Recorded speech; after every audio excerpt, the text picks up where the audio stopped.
Bien, bonjour à nos 4 intervenants. Merci beaucoup à vous d'être là. Euh, la question du dialogue sciences-société, c'est évidemment une question qui se pose immédiatement quand on pense aux questions climatiques. On a parlé des COP beaucoup déjà ce matin. Un acteur éminent, important, connu maintenant du grand public des COP, c'est le GIEC. Et on voit toute la place que le GIEC a pu prendre et tout le rôle qu'il a pu jouer dans la prise de conscience généralisée des problématiques climatiques, des enjeux et aussi peut-être des éléments de solution à apporter à ces questions climatiques. Donc il nous a semblé important de revenir sur la façon dont les scientifiques dialoguaient avec les autres acteurs non étatiques et comment ils pouvaient par ce dialogue accélérer l'action climatique, mais aussi peut-être les obstacles qu'ils rencontraient et la place de la science plus généralement dans l'action climatique. Donc pour commencer sur ce sujet, je vais passer tout de suite la parole à Valérie Masson-Delmotte. Bon, je ne vous présente pas, vous êtes bien identifié, je pense, sur ces sujets-là et sur l'implication des scientifiques sur les questions climatiques. Donc pour commencer et peut-être donner quelques éléments de contexte et d'actualité, je vais vous demander un peu quelle est votre vision des grands enjeux de la COP30 sur les aspects plus spécifiquement scientifiques ou du dialogue sciences-société.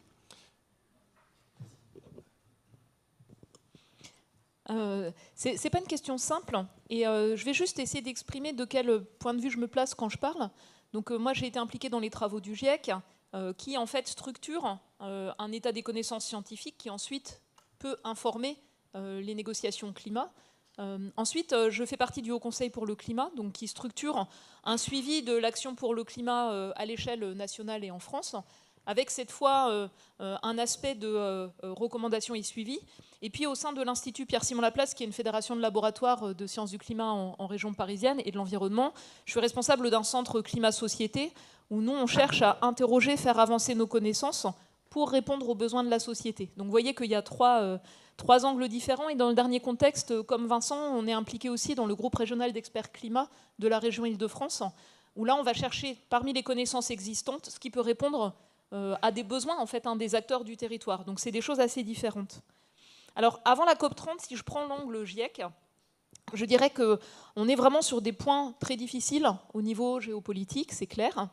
Il y a eu une session plénière du GIEC la semaine dernière qui n'a pas réussi à aboutir à définir un calendrier au-delà de 2026 pour le rendu du 7e cycle du GIEC et notamment le calage entre la finalisation de ce 7e cycle d'évaluation et le prochain bilan mondial de l'accord de Paris. Donc on voit que là ça patine au sens où on pourrait même déphaser finalement le rendu de l'état des lieux scientifiques par rapport à un point important dans le cadre des négociations climat. Donc pour moi, ça c'est un point de préoccupation.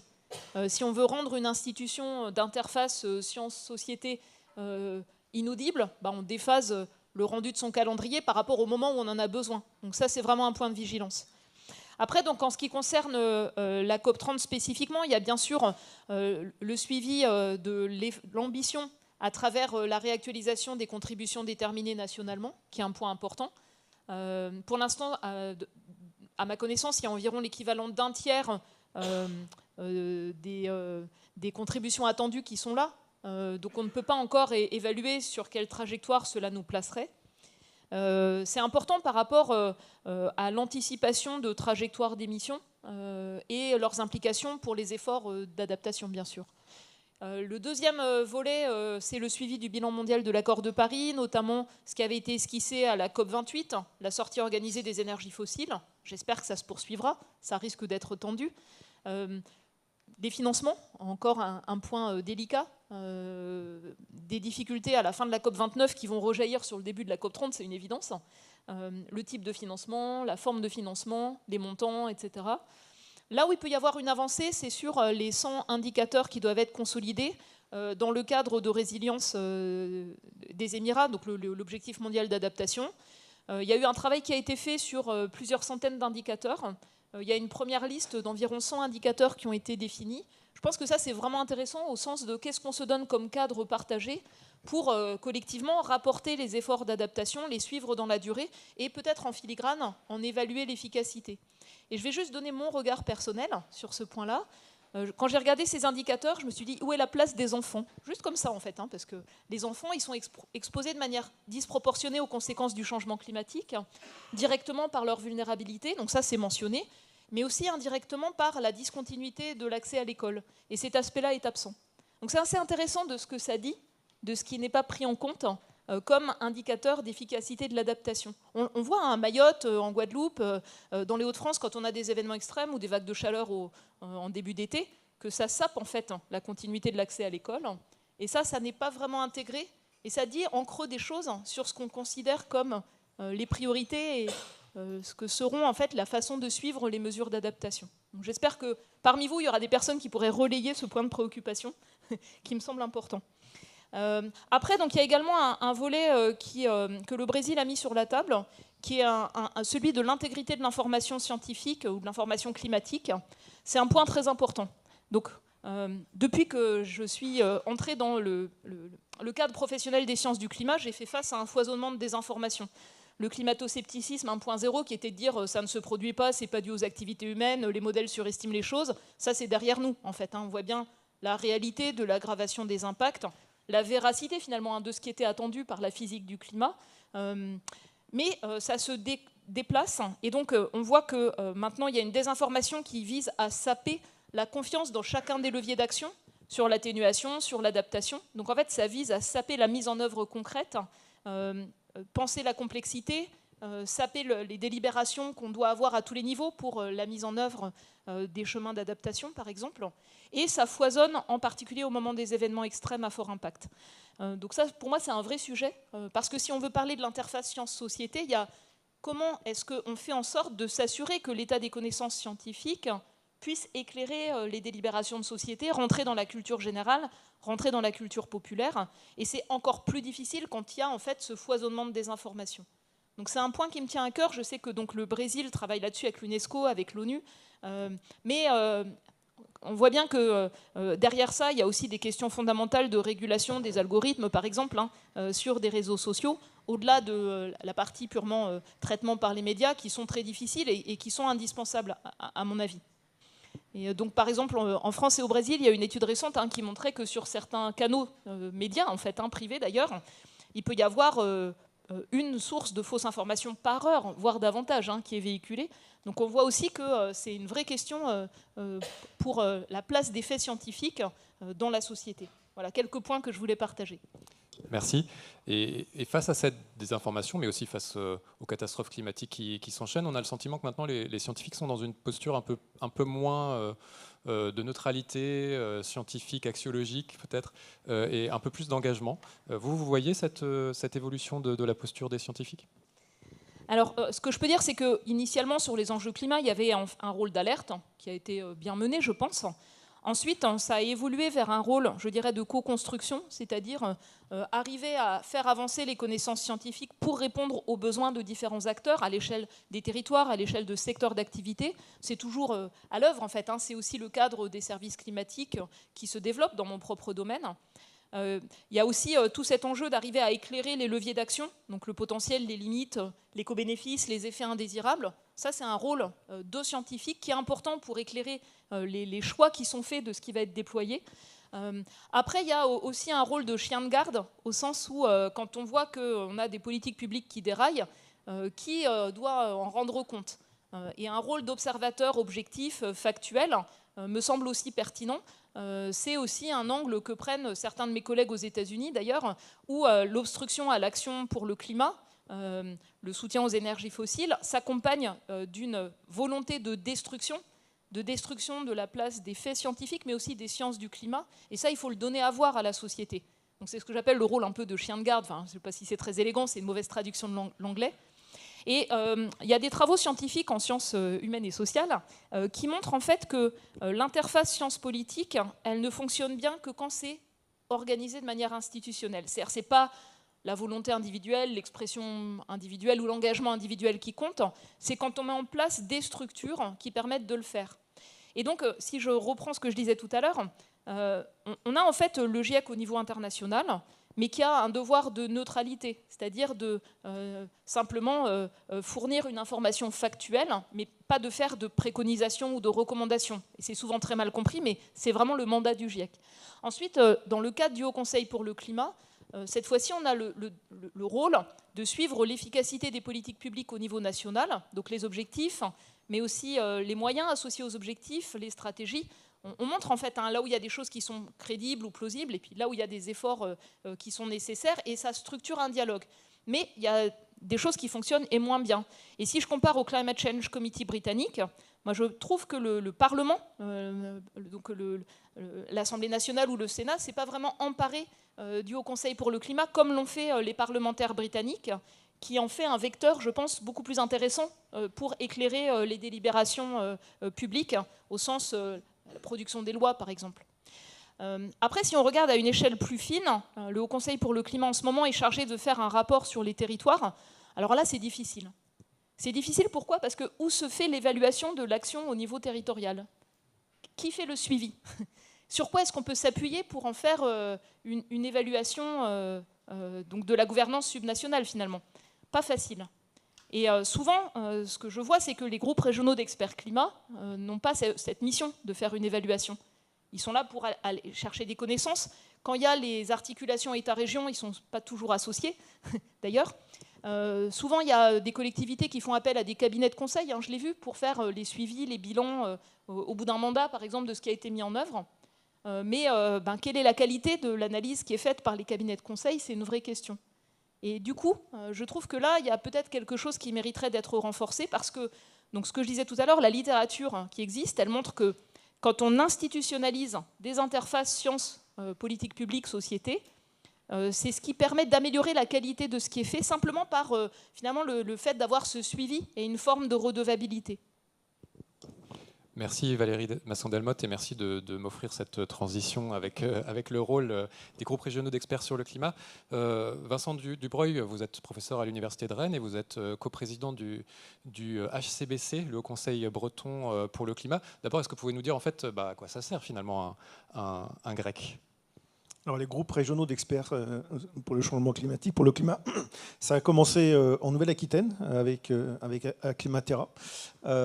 Et ce sont vraiment des initiatives qui partent des territoires. On est vraiment dans une démarche bottom-up où les collectivités régionales et ou les scientifiques, ou les deux, se sont rencontrés pour essayer de combler un petit peu le vide dont a commencé à parler Valérie, entre le niveau international, entre le niveau national, où il y a déjà un certain nombre de structures qui existent et qui finalement n'existaient pas à l'échelle régionale.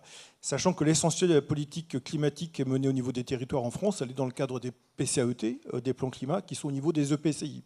Donc finalement, l'échelon régional est resté pendant très longtemps une sorte d'angle mort des politiques climatiques, et que je dirais que l'État court un petit peu derrière par rapport aux initiatives qui ont vraiment émané des territoires et où on a vu se mettre en place, se structurer ces groupes régionaux d'experts sur le changement climatique.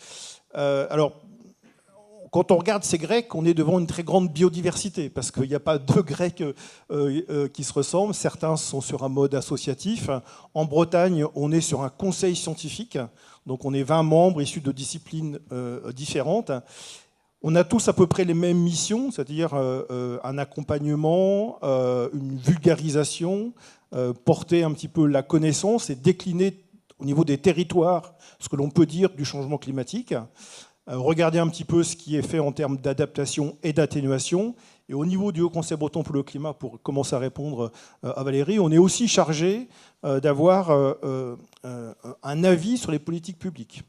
C'est-à-dire que les textes qui sont proposés par l'exécutif régional, comme en France c'est institué par la loi, ça passe par un avis du Césaire, eh bien, la région Bretagne a demandé au Conseil breton pour le climat sur certains textes qu'il y ait un avis, donc qu'il soit écrit par des scientifiques et qui puisse être débattu dans l'Assemblée régionale. Et donc, alors, en tant que scientifique, je ne vous cache pas que c'est quelque chose qui sort complètement de notre zone de confort, parce que quand on commence à nous parler de SRADET, de SRTES, etc., Et quand on est écologue, les géographes sont un petit peu plus familiers, mais je pense que les physiciens, c'est aussi des choses qui ne sont pas très évidentes. Voilà. Et donc c'est des documents qui sont assez volumineux, assez techniques, et qui nous conduisent finalement à regarder et à porter un avis critique en tant que scientifique sur l'action publique. Donc on a franchi ce pas-là de donner des éléments de diagnostic scientifique sur les politiques telles qu'elles sont débattues. On n'est pas encore au stade du suivi et de l'évaluation qui peut en être fait derrière. Donc ça, c'est une mission spécifique qu'on a, nous, au niveau de la région Bretagne. Les autres Grecs n'ont pas forcément cette expertise-là. Parmi les éléments qui ont été cités, je pense qu'il faut aussi regarder l'intérêt que peuvent avoir des structures comme les Grecs pour mettre en avant les originalités un petit peu des territoires par rapport au changement climatique. Par exemple, en Bretagne, 40% des émissions, c'est le secteur agricole. Et chaque année, la Bretagne importe un petit peu moins d'1 million de tonnes de soja venant d'Amazonie, du Brésil. Donc tout ça est lié, et on voit qu'il y a un certain nombre de choses qui parlent. Un tiers du trafic des ports bretons, alors je ne mets pas Saint-Nazaire forcément dedans, mais je pourrais, parce que c'est le premier port d'importation. Voilà, exactement. Et une bonne partie du soja qui arrive à Nantes-Saint-Nazaire va vers la Bretagne. Et quand on met en plus les importations d'engrais, de phosphate, bon bref, en fait, c'est l'essentiel du trafic portuaire. Donc on est vraiment sur des enjeux qui sont à la fois globalisés, mais qu'au niveau des territoires, ça se traduit en termes d'emploi, en termes de politique, puisque en dehors des ports autonomes, les ports au niveau de la Bretagne, c'est une gestion d'une compétence de la région. Donc on a des choses qui sont extrêmement concrètes.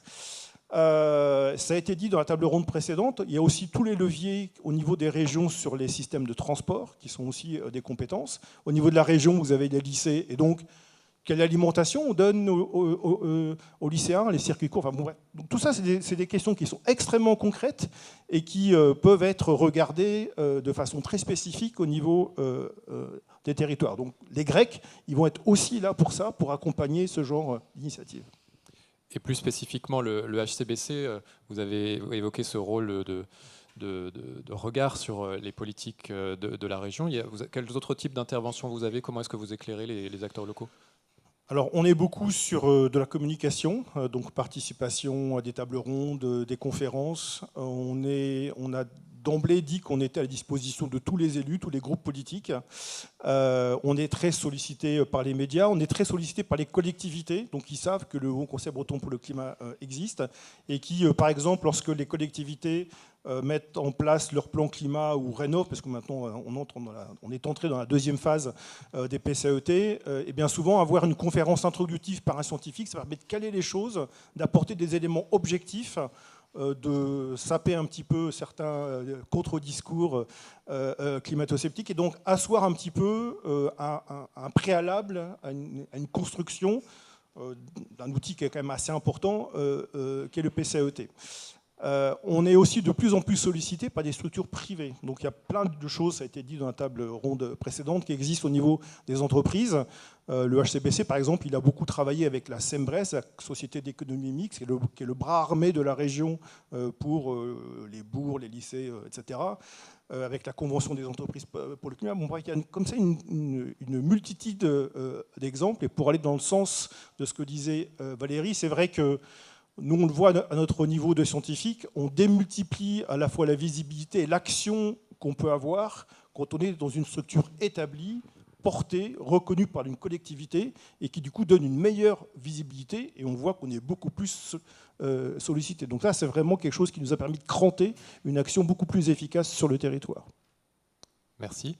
Je me tourne maintenant plus vers les acteurs de terrain, ou encore plus acteurs de terrain, et d'abord vers Harry Brodack. Vous êtes responsable de la transition écologique dans un département, le département de la Seine-Saint-Denis. Comment est-ce que vous appuyez sur les sciences? Et est-ce que vous appuyez sur les sciences? Est-ce que vous écoutez les scientifiques pour construire votre action? Bonjour et merci pour votre invitation. Effectivement, je parle d'une institution, le Conseil départemental de la Seine-Saint-Denis. Je dirige une petite équipe qui est la délégation à la transition écologique et à la résilience. qui est rattaché au directeur général des services et qui est là pour animer la réflexion sur ces questions, pour préciser un petit peu d'où je parle. Le territoire de la Seine-Saint-Denis étant assez singulier, 1 700 000 habitants, un territoire urbain et dense, qui est le plus pauvre et le plus jeune de France métropolitaine, donc sur lesquels évidemment les enjeux de transition écologique se confrontent à des urgences sociales sur lesquelles on va pouvoir revenir. Pour répondre à votre question, oui et non.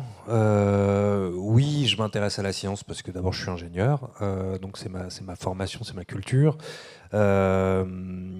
Je m'intéresse aux données scientifiques parce que je travaille sur ces questions de transition écologique dans les collectivités depuis un peu plus de 20 ans. Et que j'ai lu et je lis les rapports, les données du GIEC, mais aussi des études sociales, des études économiques qui peuvent m'aider à comprendre la question des comportements et le lien entre connaître et agir, qui est évidemment assez fondamental dès lors qu'on s'intéresse à la transformation des politiques publiques et des comportements. Mais je dirais que ces données, elles me servent plus de support à l'établissement de plaidoyer. Presque, je m'étais noté en préparant mon intervention, c'est un peu le back-office. C'est pas vraiment le front. Si ce n'est que, je le dis presque pour l'anecdote, on a piqué un des slogans d'un scientifique du GIEC qu'on a mis au fronton de notre nouvelle feuille de route résilience et transition écologique, puisqu'on trouve que cette phrase, cet objectif éviter l'ingérable, gérer l'inévitable, qui vient d'un scientifique italien, si je ne m'abuse, du GIEC, est plutôt très bien sentie et très impactante pour les débats. Donc c'est du back-office. Et c'est là que j'arrive à la réponse négative, c'est-à-dire que si demain je vais en face de mon directeur général des services pour lui présenter l'état de la science sur les questions climatiques, il va me répondre parce qu'il est bienveillant et que lui-même s'informe que tout ça est important, nécessaire, urgent, mais qu'on travaille pour une institution qui a des compétences et avant tout sociales, qu'on est confronté à des urgences du quotidien, et il est très légitime pour me dire ça, qu'on est confronté à ces urgences, évidemment, qu'on est confronté à ce fameux effet ciseau qui contraint nos budgets tous les ans, puisque augmentation des dépenses sociales versus diminution des recettes, qu'on est à une échelle départementale, donc on ne va pas résoudre le climat à notre échelle, et que par ailleurs, je lui propose des solutions qui se heurtent à une instabilité institutionnelle qui elle-même obère la capacité à les mettre en œuvre. Essayer aujourd'hui de monter un projet d'énergie renouvelable, de développement des énergies renouvelables sur un territoire, c'est avec la réglementation qui évolue, je crois, tous les 8 mois, c'est un petit peu compliqué pour construire des modèles économiques à notre échelle. Et enfin, il va évoquer les blocages institutionnels auxquels on est confronté, puisqu'on est allé jusqu'à construire du plaidoyer pour notre président, Stéphane Troussel, sur la nécessité de déconsolider la dette, par exemple, pour faire face à une diminution inéluctable des recettes, d'isoler les investissements écologiques du reste de la dette, qui nous permettrait de retrouver des marges de manœuvre. Et on se heurte, pardon, mais à un vrai silence sur ces propositions aujourd'hui au niveau national. Non aussi, pardon, parce que si je fais une présentation de l'état de la planète dans une réunion publique devant des associations ou des citoyens, effectivement, je risque de plus susciter de la défiance, un sentiment d'injustice ou de l'angoisse que de la mise en mouvement et de l'action, qui est mon objectif premier. Donc, c'est du back-office, mais ce n'est pas le support avec lequel je rentre en dialogue, ni avec les décideurs territoriaux, ni avec les habitants, parce que ma priorité, c'est moins de leur fournir un état des connaissances scientifiques sur les bouleversements climatiques que de provoquer de l'action, donc de partir de mes compétences institutionnelles. L'éducation, le social, on parlait de restauration collective à l'instant, et de partir des besoins sociaux de la population pour construire des réponses qui intègrent les enjeux climatiques et qui soient des réponses évidemment pragmatiques et programmatiques. Voilà, juste pour conclure sur votre question, pour finir de vous répondre, ça veut dire qu'évidemment, on travaille sur la rénovation thermique du bâtiment. On a commencé à lancer des études assez intéressantes avec le CEREMA sur la vulnérabilité climatique du bâti, qui nous permettent d'aborder la question de l'adaptation atténuatrice, puisqu'il n'y a pas qu'un... On peut réconcilier aussi ces deux notions, hein, adaptation et atténuation. On travaille sur la précarité alimentaire. On travaille sur la précarité énergétique et c'est au travers de ces entrées thématiques qu'on va travailler effectivement, qu'on va prendre notre part dans l'adaptation et dans l'atténuation du climat. Quand je vous écoutais aussi, et je repensais à une discussion que j'ai eue avec une directrice de crèche. On a 42 crèches départementales, on gère 42 crèches départementales en Seine-Saint-Denis. Et si je commence à lui parler de sa contribution à la réduction de nos émissions de carbone, d'ailleurs c'est ce que j'ai fait, hein, et elle m'a souri en me disant qu'en tant que citoyenne, elle était évidemment complètement d'accord avec cette priorité, mais qu'en tant que directrice de crèche, sa priorité c'était d'accueillir des enfants dans de bonnes conditions tous les jours, ce qui veut dire un petit peu de chauffage, enfin du confort thermique en tout cas, en hiver et en été. Et ce qui peut vouloir dire aussi du carbone utile, on doit le reconnaître, pour protéger les enfants les plus vulnérables face à des vagues de chaleur dans des bâtiments qui sont pas toujours, qu'on n'a pas toujours eu le temps de protéger de cette chaleur. Par contre, si effectivement on parle de la gestion des vagues de chaleur avec cette directrice de crèche et qu'on aborde ensemble des manières de gérer ces vagues de chaleur et d'en atténuer les effets pour son public tout en réduisant nos consommations énergétiques, là oui, on va rentrer dans un dialogue intéressant et pragmatique sur la manière de répondre aux enjeux scientifiques qui sont posés. Voilà, ça nous amène finalement à développer 3 formes d'action, de la planification, des plans d'action, y compris, on en a un petit peu parlé ce matin, mais sur des questions de gestion de crise qui sont nouvelles pour nous. Le département de la Gironde est plus expérimenté que nous, on dialogue beaucoup avec lui puisqu'il a été confronté à des incendies importants, et du coup un département qui n'est pas un acteur de gestion de crise aujourd'hui, met à disposition ses collèges pour accueillir des pompiers de l'Europe entière, pour ses cuisines centrales pour fabriquer des repas. Donc on devient des acteurs de la protection civile et sociale des populations, ce qui implique de nouvelles approches en termes de planification. On croit beaucoup aux vertus de l'expérimentation. Pour nous, il faut produire des preuves. C'est comme ça qu'on arrivera à avancer. Et enfin, on essaye, et c'est là peut-être où on retombe sur l'utilisation au quotidien des données scientifiques, de construire, d'influer sur l'aide à la décision. Je pense au budget climat, avec son volet adaptation et atténuation.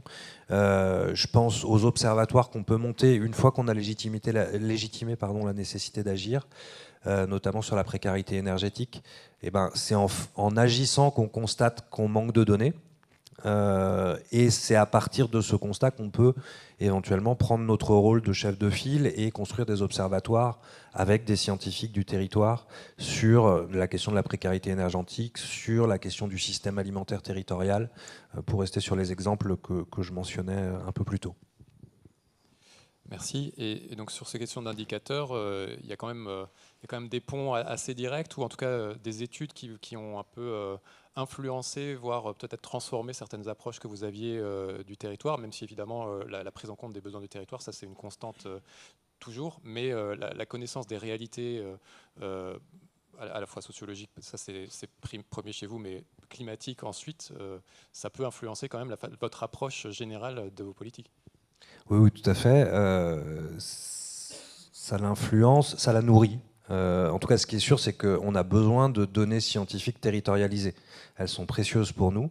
Parfois, il faut aussi qu'on apprenne à les déconstruire. On avait prévu une petite image, je crois que c'est maintenant qu'on l'a, pour illustrer ce propos. Voilà, là, vous avez sous les yeux une analyse de l'Institut Paris Région. Je vais faire une critique tout à fait bienveillante de l'IPR, puisqu'on travaille avec eux au quotidien, on a une convention de partenariat avec eux, mais néanmoins, ça ne nous empêche pas de critiquer certaines de leurs approches. Ça, c'est une carte qui croise l'exposition à la chaleur avec la vulnérabilité sociale des territoires du Grand Paris à ces questions-là. Donc c'est une carte de vulnérabilité des territoires à la chaleur urbaine. Et cette carte, elle nous dit quand même que l'Ouest parisien est plus vulnérable que la Seine-Saint-Denis à la chaleur urbaine. Nous, quand on a vu ça, ça nous a étonnés. Ça nous a étonné notamment parce qu'on s'est demandé si cette analyse intégrait par exemple la capacité d'évitement des populations de l'Ouest parisien qui possèdent plus de résidences secondaires que les habitants de la Seine-Saint-Denis, ce qui peut-être rend leur territoire un petit peu moins vulnérable que le nôtre, où on a un taux de pauvreté qui oscille entre 30 et 40% selon les communes. À ces questions de changement climatique, on a vu aussi dans d'autres crises au moment du Covid, on est à 19% de la population parisienne qui quitte le territoire contre 0,7% je crois de la population séquano-denysienne. Donc cette approche de la pure, de l'IPR, pardon, elle nous a semblé un petit peu discutable, et on a travaillé avec eux à la déconstruire, à pousser les pondérations des données sociales qu'ils avaient utilisées, pour se rendre compte qu'en fait, effectivement, une bonne partie du Val d'Oise et de la Seine-Saint-Denis, à la fois du fait de leur organisation territoriale, mais aussi de leur vulnérabilité sociale, sont beaucoup plus exposés à la chaleur que l'Ouest parisien.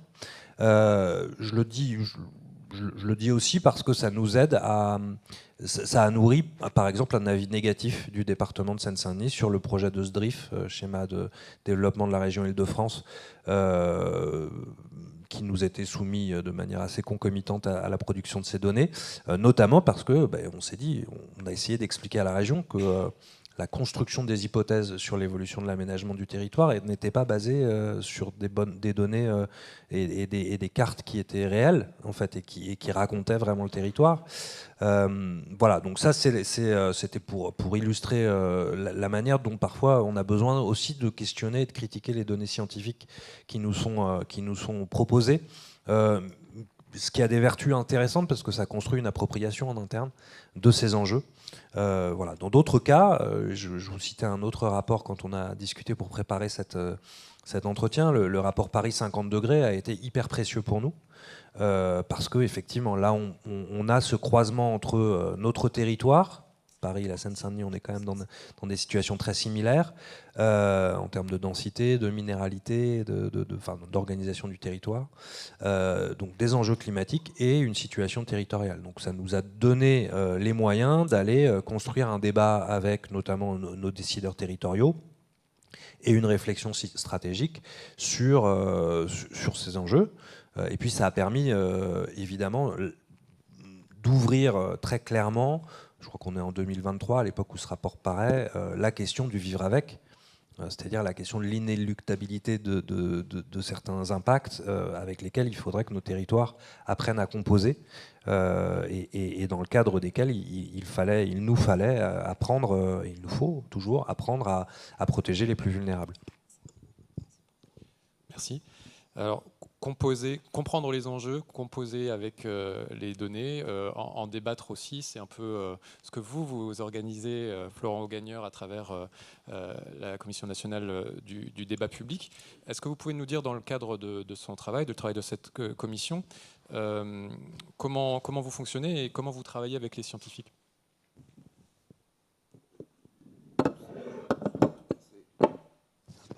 Oui, bonjour à toutes et à tous. Merci de votre question. Juste un mot peut-être pour présenter la CNDP en propos préliminaire. Alors, Valérie Masson-Delmotte a parlé tout à l'heure des besoins d'institutionnalisation des interfaces. C'est exactement ce qu'est la CNDP. C'est une institution qui crée des interfaces. Alors, plus concrètement, elle défend un droit, c'est-à-dire le droit de toute personne, puisque tout le monde ici, dans cette salle et ailleurs, a le droit de participer aux décisions qui ont un impact sur l'environnement. C'est un droit qui est inscrit tel quel dans notre Constitution. Et le droit à la participation a deux conséquences. C'est que, comme on a le droit de participer aux décisions qui ont un impact sur l'environnement, on a le droit d'accéder à l'ensemble des informations relatives à l'environnement. Donc c'est une des premières choses. Et le deuxième droit que ça infère, c'est le droit d'avoir son point de vue pris en considération dans la décision. C'est-à-dire que le décideur, avant de décider, avant de trancher sur une décision qui impacte l'environnement, doit considérer l'avis, votre avis ou l'avis du public, l'avis des personnes concernées, c'est-à-dire l'étudier publiquement et justifier sa décision au regard de ce que dit le public. Donc la CNDP, c'est depuis 30 ans d'existence, environ 800 procédures participatives organisées aux garanties sur l'ensemble du territoire, en hexagone et en outre-mer, sur des projets d'infrastructure de toute nature. Ça a commencé principalement avec des projets de mobilité, des projets d'autoroute et des projets de LGV. Ça s'est un peu transformé au fil du temps avec l'arrivée des projets énergétiques et d'ENR, d'énergie renouvelable. Et depuis quelques années, c'est principalement des projets d'industrialisation et de décarbonation qui font l'objet de procédures participatives.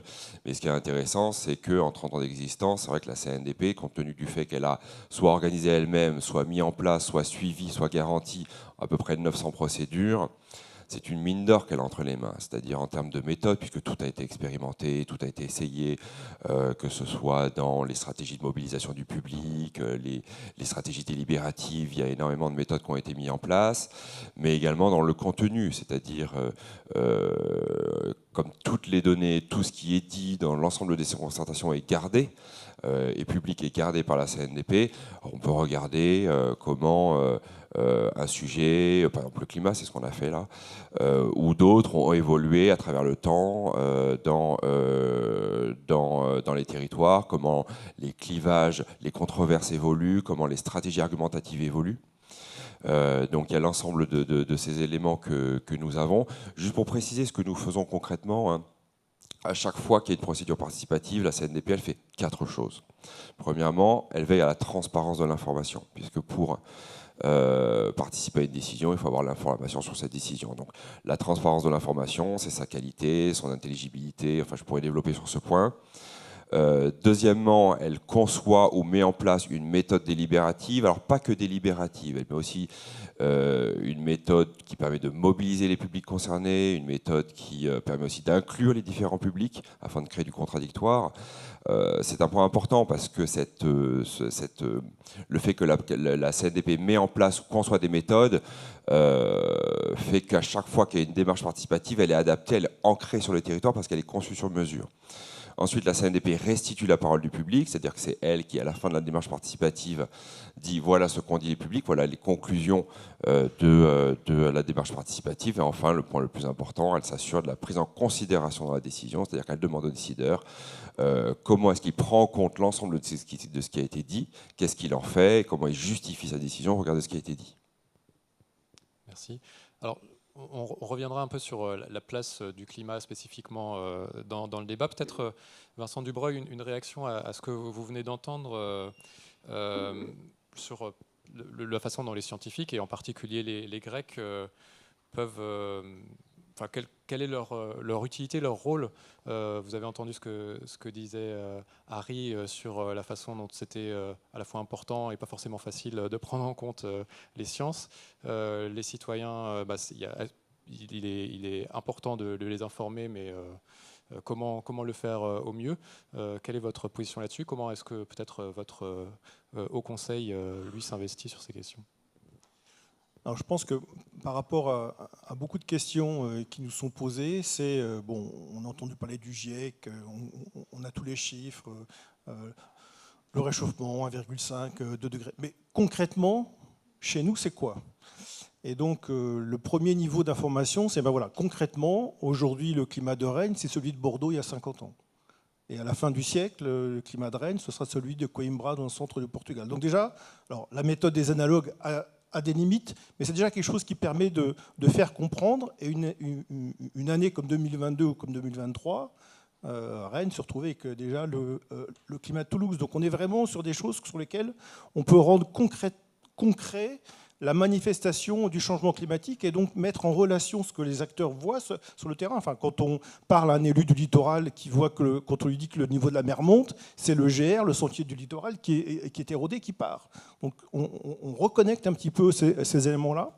Donc à la fois sur le constat et du coup après sur la projection, et donc donner des éléments concrets, de dire voilà, votre territoire a plus 4 degrés, voilà comment est-ce est-ce qu'on peut le projeter, donc comment on peut décliner des politiques d'adaptation. Et donc c'est c'est assez intéressant pour nous aussi de repartir des expériences concrètes. L'été 2022, en Bretagne, la surmortalité, c'est 200 morts, 200 personnes. Ça n'a fait l'objet d'aucun article de presse, alors que si un Airbus s'était écrasé sur la Bretagne, on en aurait parlé un petit peu plus. Et donc, alors qu'on est dans une région qui paraît un petit peu épargnée par le changement climatique, en fait, quand on regarde les choses et quand on part des éléments objectifs du territoire que les gens perçoivent, c'est extrêmement intéressant. On a beaucoup de dialogues, d'échanges aussi avec d'autres acteurs importants, j'en ai parlé dans ma première intervention, qui sont les agriculteurs. Les agriculteurs, le changement climatique, ils le voient tous les jours. Là, sur les réseaux sociaux, en Bretagne, il y avait plein de photographies où les gens montraient des branches de pommiers qui portent à la fois des pommes et des fleurs. Donc on a plein de changements phénologiques qui montrent que concrètement, les gens voient bien qu'il se passe des choses. Et donc c'est important pour nous, évidemment, d'arriver avec des chiffres, avec des projections, des sorties de modèles, mais aussi de connecter avec la réalité. Et je vais prendre une autre... anecdote, c'est toujours sur l'été 2022, le débrief qui a suivi. Alors, on a beaucoup parlé des feux de Gironde, etc. Mais en Bretagne, on a eu les monts d'Arrée qui ont pris feu. Donc, la presse régionale s'en est beaucoup émue. Et puis, on a eu la forêt de Brocéliande avec des incendies. Et dans le débrief qu'on a fait avec le service, avec le SDIS du Morbihan, je me souviens d'une commandante des pompiers disant nous, on a l'habitude, en Bretagne, quand il y a des feux dans le sud de la France, on prend nos camions, on est appelé, on fait des colonnes Bretagne. Et elle m'a dit, l'été 2022, j'ai vu arriver la colonne Alsace. Donc les collègues d'Alsace qui venaient prêter main forte aux pompiers bretons pour lutter contre les incendies. Donc partir vraiment de ce qui fait le quotidien des gens. Et là, les Grecs, ils sont très bien placés. Enfin, les scientifiques qui sont dans les régions, ils voient un petit peu ce qui est une forme d'expertise, en fait. On parle beaucoup de sciences citoyennes, et je pense qu'on peut s'appuyer là-dessus. Et donc après, on rebondit et on peut commencer à construire des choses. Donc nous, concrètement, au Conseil breton pour le climat, on a, en plus des actions de vulgarisation dont je parlais précédemment, on organise 2 temps forts annuels, qui est la publication d'un bulletin. Donc on fait une synthèse thématique. Cette année, par exemple, on a sorti une synthèse sur le changement climatique en Bretagne et son impact sur l'agriculture. J'ai dit que c'était un thème important. Voilà, concrètement, on a produit quelque chose qui permet de faire la synthèse de comment est-ce que le changement climatique impacte et impactera l'agriculture bretonne. Et en reconnectant les enjeux locaux aux enjeux globaux dont je parlais précédemment. Et puis le deuxième temps fort, c'est qu'à un moment, il faut que les gens discutent, il faut que les gens se rencontrent et que les scientifiques, ils aillent discuter avec les acteurs des territoires. Et donc, on organise ce qu'on appelle un forum climat et territoire.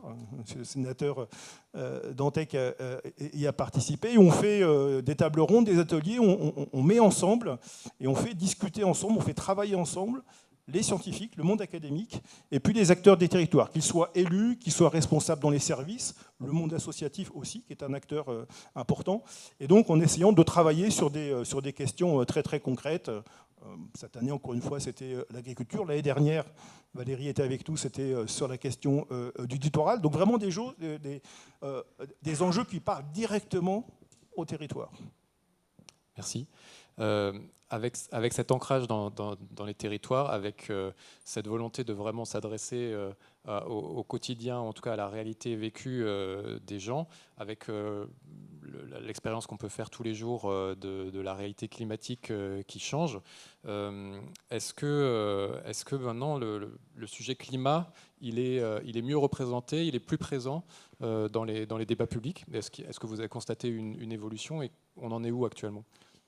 Oui, parce qu'effectivement, avec l'événement Belém et puis aussi suite à votre sollicitation, on a eu l'idée de regarder donc dans les 800 démarches participatives qu'il y a eu donc sur le territoire français depuis 1995, comment le public, et pas que le public d'ailleurs, comment les participants, parce que ça peut aussi être les décideurs, ont recours à l'argument climat.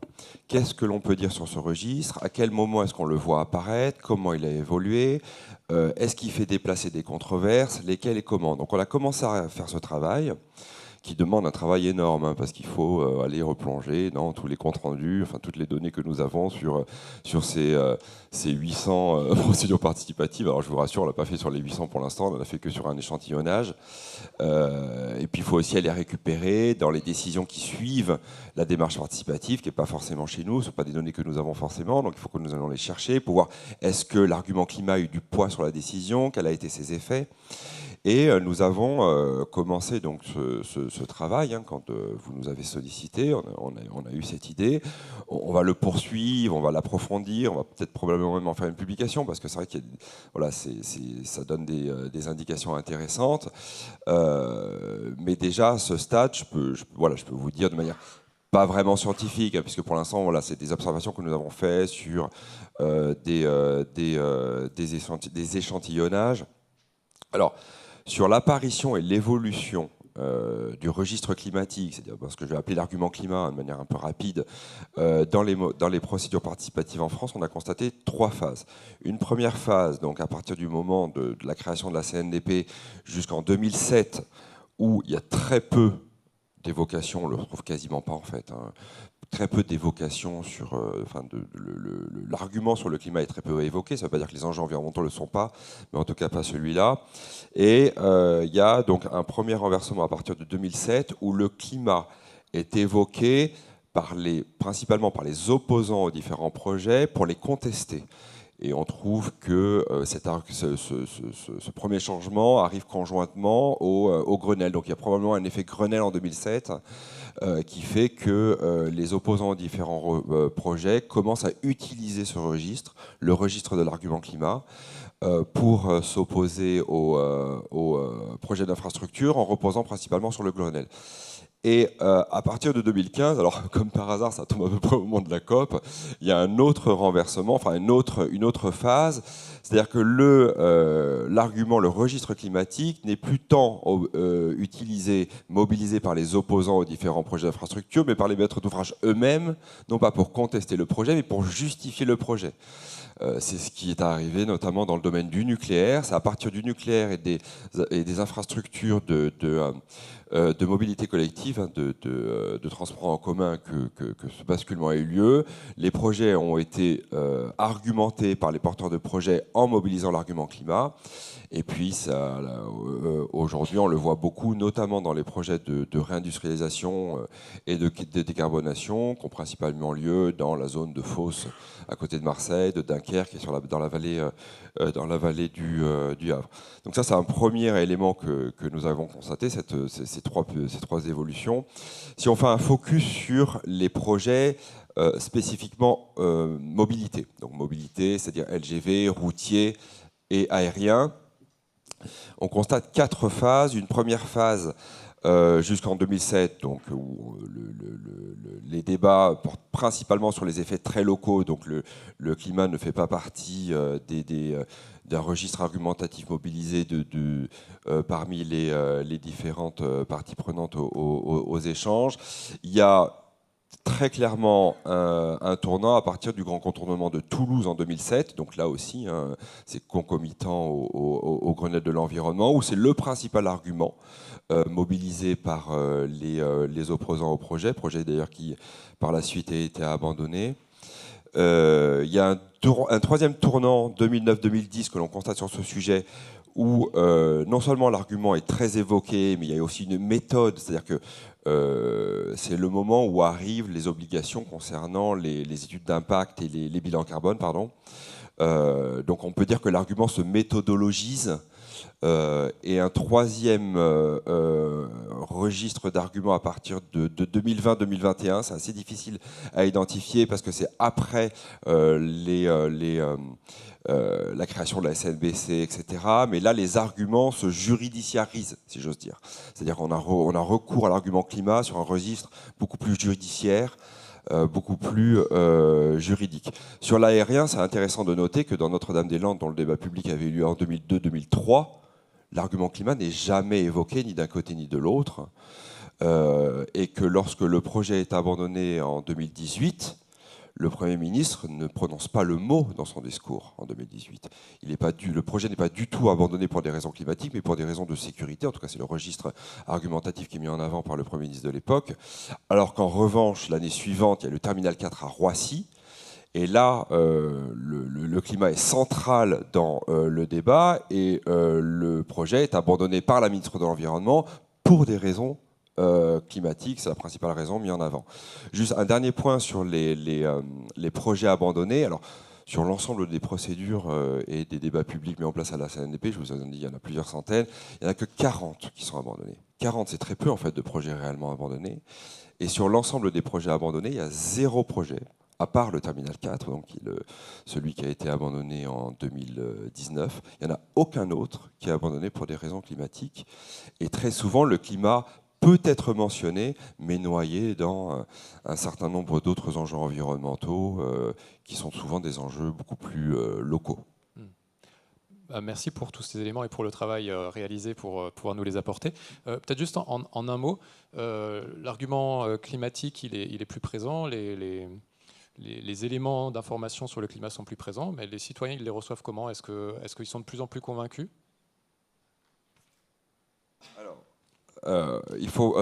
C'est compliqué pour moi de répondre. Je vais répondre sur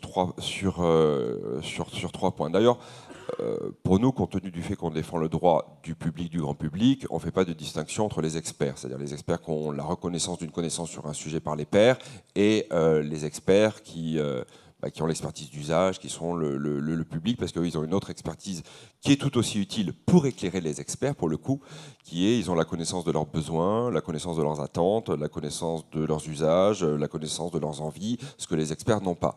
Donc c'est un éclairage réciproque et tout le monde est expert dans cette affaire. Ça, c'est le premier point, qui est l'approche des démarches participatives. Le deuxième point, c'est que donc, nous, on est évidemment garant du droit à l'information, mais on ne tranche pas sur qui a l'information. Et d'ailleurs, notre rôle, c'est pas de trancher la connaissance pour éclairer le public, mais de montrer au public les controverses. Donc on lui montre les controverses beaucoup plus qu'on ne l'éclaire avec des informations tranchées. C'est pour ça qu'on fait souvent ce qu'on appelle la cartographie des controverses, où on montre sur quoi le public, les experts sont d'accord et sur quoi ils ne sont pas d'accord. Et c'est avec l'ensemble de ces éléments que le public se fait son avis, forme son point de vue. Et enfin, le troisième élément, c'est les dimensions de l'information, c'est-à-dire qu'il y a 3 dimensions à l'information. Il y a d'abord faire ce qu'on appelle le gathering, c'est-à-dire faire l'état des lieux de la connaissance, et surtout faire l'état des lieux des controverses, c'est-à-dire faire l'état des lieux de la connaissance et de la non-connaissance. Une fois qu'on a fait cet état des lieux, on fait la traduction de la connaissance, donc on la traduit en langage accessible. Donc là, on travaille beaucoup avec des spécialistes de la donnée complexe, qui sont ceux qui travaillent avec le GIEC, pour savoir comment traduire en langage accessible des connaissances qui sont très souvent complexes. Et enfin, le troisième pilier de la connaissance, qui est la diffusion de la connaissance, parce qu'il ne suffit pas de faire le gathering, il ne suffit pas de faire la traduction, il faut aussi rendre tout ça accessible. Donc ça, c'est l'ensemble du travail que nous faisons à la CNDP dans chaque démarche participative. Et comme vous voyez, elle prend beaucoup de temps de notre mobilisation à nous. Je reviens vers Harry Brodack. En Seine-Saint-Denis, on l'a évoqué un peu en préparant, et là je posais la question à Florence sur comment c'est reçu, les arguments scientifiques. Vos concitoyens, ils prennent ça comment, les questions climatiques? Quel rapport ils entretiennent en fait avec la science? Je ne sais toujours pas vous répondre. En fait, depuis la préparation, je crains de tomber dans une généralisation qui peut un peu nuire je pense, à notre réflexion. Et du coup, je repensais à ce que disait Ronan Dantec tout à l'heure sur la victoire de la fin du mois sur la fin du monde. Et j'y repensais en la confrontant à une étude assez récente qui vient de sortir, qui a été publiée par le Pacte civique sur écologie et pauvreté. Ils ont été travaillés avec 500 personnes qui vivent sous le seuil de pauvreté pour les interroger sur leurs perceptions, leurs attentes sociales vis-à-vis des politiques publiques notamment. Et alors évidemment, le pouvoir d'achat ressort très fortement, mais aussi les questions climatiques. Je crois que c'était 85% des personnes interrogées s'exprimaient sur le pouvoir d'achat et 75% des personnes interrogées s'exprimaient sur l'angoisse du changement climatique. Donc c'est complexe comme question et je ne pense pas qu'il y ait de défiance. Enfin, c'est plus la question, comme je la prenais tout à l'heure, de se dire d'où est-ce qu'on part pour traduire, pour construire de l'action, que est-ce qu'il y a de la défiance ou pas vis-à-vis du fait scientifique. Du coup, moi, je me pose moins la question de l'opposition fin du monde, fin du mois que de la distance qui est grandissante entre une réalité globale que traduisent des données scientifiques et un vécu, un ressenti local. Et ce ressenti en Seine-Saint-Denis, c'est qu'on émet moins de carbone que nos voisins parisiens par habitant. On subit plus les nuisances et les pollutions des dérèglements parce qu'on vit au bord de l'autoroute ou qu'on on a moins d'espace vert que de l'autre côté du périphérique. On a moins de moyens pour se prémunir des impacts de la chaleur, etc., ou rénover notre logement ou autre. Et par ailleurs, on reçoit des leçons de morale un peu descendantes sur la transition écologique. C'est important, il faut manger bio, et on le vit comme quelque chose d'une grande défiance. Et ça, pour le coup, ça traverse de nombreuses études plutôt sociologiques, ce sentiment d'injonction descendante qui prennent peu en compte les réalités locales. Et quand on creuse ça, on se rend compte que aussi, et on vient de le faire, on termine un projet de 2 ans de travail auprès de nos usagers et nos professionnels travailleurs sociaux des agences locales d'insertion qu'on a mené avec la Fédération des acteurs de la solidarité pour monter avec eux un parcours de découverte des enjeux de la transition écologique dans des objectifs de professionnalisation. Et ce qui apparaît prégnant là, et ce qui apparaît prégnant aussi dans un rapport que je mentionnerai juste après, c'est à quel point la non-reconnaissance de certaines compétences utiles à la transition écologique, la capacité à lutter contre le gaspillage par exemple, la capacité à réparer, à quel point ces compétences ne sont pas reconnues au travers des discours dominants sur la transition écologique. Et ça, c'est un vrai facteur de défiance et d'expression et d'expression relative à ce fossé grandissant entre des réalités globales qu'on nous raconte selon un narratif qu'on choisit et un vécu local qui est plutôt négatif dès lors qu'il ne prend pas en compte le vécu et les compétences qui pourraient servir et qui pourraient être mobilisées dans les questions de transition écologique. Nous, on se pose beaucoup la question de la transformation de certaines activités d'économie informelle qui aujourd'hui sont plutôt criminalisées. Par exemple, les garages sauvages sur le trottoir où les gens font du bricolage de la voiture tous les week-ends. Ça, pour nous, comment est-ce qu'au travers de notre soutien à l'économie sociale et solidaire, on peut aider l'émergence d'activités coopératives plus normées, dans des lieux qui limitent les pollutions locales, évidemment, au travers de ces activités de réparation. Enfin, c'est ce qui nous semble utile, c'est de reconnaître, au contraire, ces activités comme étant vectrices comme ayant du sens en termes de transition écologique et d'accompagner leur développement. Je mentionnais rapidement ce rapport que vous trouverez en ligne, qui est un rapport d'une association qui s'appelle Get Up, une association de jeunes de quartier qui s'appelle Injustice climatique. Et on les a suivis d'un peu loin parce qu'il y avait beaucoup de défiance vis-à-vis de l'institution cette fois. Ils ont commencé à faire un boulot sur une thématique malheureusement très classique dans les quartiers, qui est celle des discriminations. Et plus ils ont avancé dans leur travail, plus ils ont été confrontés au sentiment d'injustice climatique, d'injustice vis-à-vis des questions environnementales qui étaient subies par les populations des quartiers populaires. Donc ils ont sorti un rapport sur cette question qui s'appelle Injustice climatique. Ils viennent de signer aussi un plaidoyer très intéressant avec Oxfam sur la lutte contre la précarité énergétique. Et c'est assez fascinant de voir comment des jeunes de quartier peuvent déjouer toutes les représentations qu'on a, tous autant qu'on est dans cette salle aujourd'hui, sur la manière dont les quartiers populaires s'approprient les questions de transition écologique et réconcilient fin du monde et fin du mois. Là, pour le coup, j'y tiens. Enfin, en tout cas, nous, c'est ce qu'on observe. Tente, en tout cas, cette conciliation. Harry, je suis désolé, je suis termine. de... Alors, en une phrase, vous dire que quand on monte des projets avec ces acteurs-là, nous, notre victoire, c'est quand, et on le vit là aussi, puisqu'on termine un projet sur de préfiguration d'une sécurité sociale de l'alimentation, quand un usager de ce projet nous dit j'ai changé le paysage de mon frigo. Et pour nous, c'est là on sait que finalement la science a marqué des points, c'est-à-dire qu'il y a des changements de comportement réels, mais on n'est pas parti des données scientifiques, on est parti beaucoup plus de besoins en termes d'approvisionnement alimentaire. Merci. On a pris un peu de retard, donc je vous propose qu'on conclue assez rapidement en 1 ou 2 minutes. Je vais quand même donner encore la... Oui, c'est difficile, je m'en rends compte. Florent, vous me disiez en préparant, finalement les arguments scientifiques, bon, c'est bien, mais c'est pas vraiment ça forcément qui génère l'action ou qui permet d'emporter l'adhésion. Donc peut-être en quelques mots, si vous pouvez revenir un peu sur le rapport des sciences et des citoyens, le rapport au sens des citoyens tel que vous le voyez, et puis je donnerai peut-être pour conclure la parole à Valérie. Oui, alors je vais être très synthétique.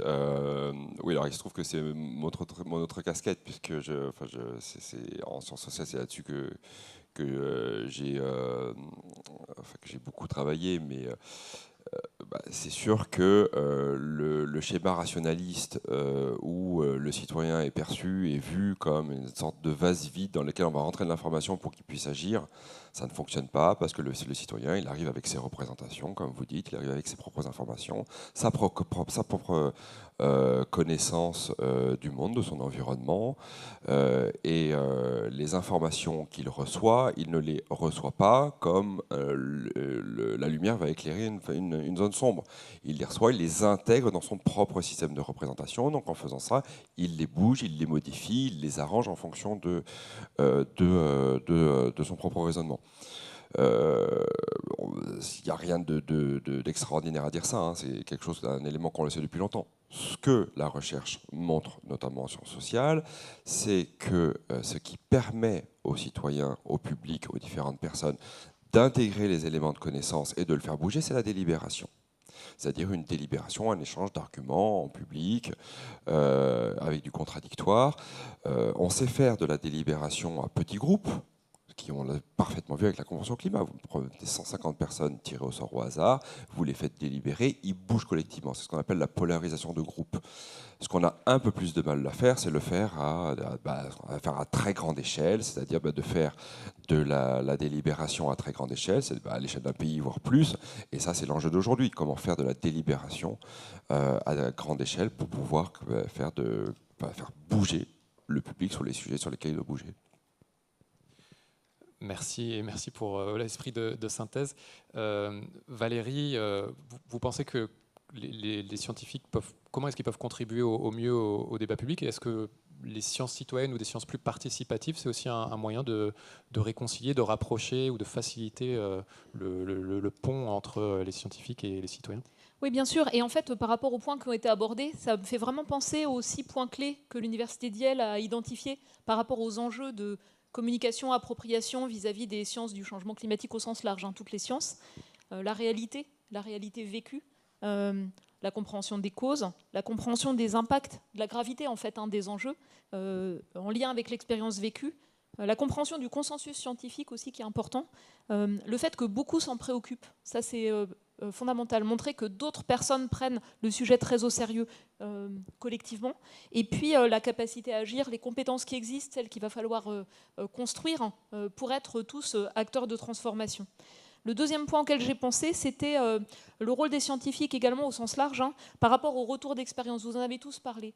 D'autres villes, d'autres territoires, d'autres collectivités, d'autres secteurs, dans d'autres contextes qui font face aux mêmes défis, qui ont été exposés à des événements extrêmes, qui ont su gérer les risques. Comment on construit le retour d'expérience? Comment on le partage? Quel est le cadre méthodologique qu'on se donne? Ça, c'est un point très important. Donc les sciences du climat, au sens physique du climat, peuvent contribuer sur un seul élément de diagnostic, c'est en quoi l'événement a été rendu plus probable, plus intense. Mais derrière, il y a qu'est-ce qui a été fait par rapport à l'exposition, qu'est-ce qui a été fait par rapport aux vulnérabilités, et quelles leçons on peut en tirer pour faire mieux, être plus résilient par la suite. Je pense que ce cadre-là, il est encore à construire, et même dans le contexte français, en fait, sur le retour d'expérience. Après, donc, vous avez parlé de gestion de risque. Pour moi, c'est un point clé. Et souvent, quand on réfléchit à l'adaptation, la trajectoire de référence ou ce qui va être mobilisé, c'est plutôt là où on a le plus confiance. Les trajectoires médianes, éviter de la suradaptation, c'est explicitement mentionné dans le plan français. Et pourtant, ça peut conduire à se planter, parce que ça ne permet pas nécessairement de voir les éventualités dont la probabilité d'occurrence est faible, mais les risques majeurs. Et le meilleur exemple de co-construction que vous avez donné, c'est Paris 50 degrés. Aucun climatologue ne s'est dit « je vais travailler sur Paris à 50 degrés ». Aucun. Pourtant, on avait toutes les bases de données. C'est en fait la ville, les acteurs de la ville qui se sont dit « mais si un événement de ce type-là, qui s'est déjà produit à des latitudes pas trop éloignées, se produit, comment on peut se préparer? Est-ce que c'est plausible ?» Et du coup, c'est intéressant parce qu'on voit que ça vient des interrogations des acteurs de terrain. Et cette approche-là, pour moi, elle est fondamentale, c'est-à-dire comment on crée une co-construction dans un angle de gestion de risque pour différents secteurs, différents contextes de collectivités territoriales, pour éclairer ce que peuvent être les pires éventualités plausibles. Et l'exemple de la chaleur, bien sûr, il a été abordé en premier, mais plus extrême, ruissellement, sécheresse, étiage et difficulté d'approvisionnement en eau, c'est l'autre facette d'un climat qui se réchauffe, ça reste à faire. Et ça demande des connaissances qui n'existent pas nécessairement aujourd'hui. Par exemple, le ruissellement en ville, compliqué d'avoir les connaissances précises pour le faire. Et ça va être nécessaire si on veut être outillé pour la gestion de risque. Pareil sur les événements composites ou en cascade, il y a encore beaucoup à faire. Et après, donc, faire science ensemble, c'est un point important. C'est un point qui est ancré dans les droits humains. Le droit à la science, c'est un droit humain qu'on n'exploite pas suffisamment. Donc ça demande en fait de renforcer tout ce qui est démarche de sciences citoyennes, sciences participatives. Ça demande aussi la recherche-action en accompagnement de projets de territoire ou de projets de secteur. C'est sous-financé. Ça demande des formations, des compétences dans le domaine scientifique. Mais je pense que c'est ça qui, sur le long terme, sera le plus constructif, il me semble. Et ce que je disais tout à l'heure avec Vincent, c'est qu'on a un besoin de mieux structurer, je pense, notamment en France, la recherche sur et pour l'adaptation, qui n'est pas en fait organisée, qui demande de s'appuyer sur plein de champs disciplinaires différents. Et ce serait vraiment intéressant de mieux le structurer, justement par rapport aux différents points que j'ai abordés. Et donc, par rapport à cela, ça demande, vous l'avez esquissé tout à l'heure, de nouvelles formes d'engagement des scientifiques, une reconnaissance pour ce travail-là, qui n'existe pas aujourd'hui. Ça demande aussi de réfléchir à comment on donne la parole d'une manière inclusive à ceux qui ne l'ont pas souvent. Vous avez parlé des territoires périurbains. On peut parler aussi en fait des débrouilles rurales de la même manière, avec des compétences pas toujours reconnues. Sur les conventions citoyennes, les assemblées citoyennes, comment on intègre, comment on donne la parole aux enfants et aux jeunes. Il y a eu un exemple récent au Césé d'une restitution de ce qui a été fait par les scouts et guides de France qui était intéressant. On parle souvent de l'inquiétude des plus jeunes, de la difficulté à rentrer dans la vie active, à être reconnu. Et je pense que justement ces aspects-là, si on donne davantage la parole aux plus jeunes, c'est une manière en fait de leur donner confiance, de les intégrer et de construire une vision un peu différente de ce qu'est la participation et la délibération. Puis la dernière chose que je voulais dire, vous avez parlé des études d'impact, des délibérations publiques, mais en fait il y a quand même des problèmes de droit. Parce qu'en fait, aujourd'hui, par exemple, les trajectoires vers la neutralité carbone, les stratégies nationales bas carbone, les cibles budget carbone, ce n'est pas traduit systématiquement en cohérence avec les études d'impact. Donc on parle de controverse, mais en fait, le droit en fait, de l'environnement, il n'est pas suffisamment, il ne met pas en cohérence finalement le droit actuel avec les engagements climat, d'où les controverses, d'où les polémiques. Et même chose sur les enjeux de résilience, c'est-à-dire comment finalement on se donne collectivement un cadre pour évaluer qu'est-ce qui permet de définir ce qui va être, les Néerlandais ils disent future-proof, c'est-à-dire des grands projets, des grandes décisions, des grands investissements, mais qui seront cohérents avec les objectifs de neutralité carbone et cohérents avec le fait d'être viable, économiquement viable, dans un climat qui va continuer à changer. Et ce côté-là, il est important, c'est-à-dire faire avancer le droit pour faciliter un débat bien éclairé. Il me semble que c'est une voie de progrès également, entre la science, la société et les acteurs non étatiques. Merci beaucoup Valérie et merci à tous les quatre pour tous ces propos et ces éclairages. J'espère que que cette table ronde n'a pas généré trop de frustration tant chez vous que chez notre public parce qu'il y a énormément de questions aussi à aborder. Et puis désolé d'avoir explosé le timing. Donc les questions, ça se fera autour du buffet. Merci encore à vous et puis.